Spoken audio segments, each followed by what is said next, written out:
வரும் வரலாறு நம்ம பேரை சொல்லும்.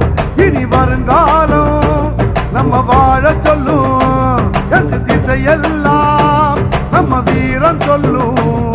நம்ம தலைமுறைதான் இனி தினமும் வெல்லும்.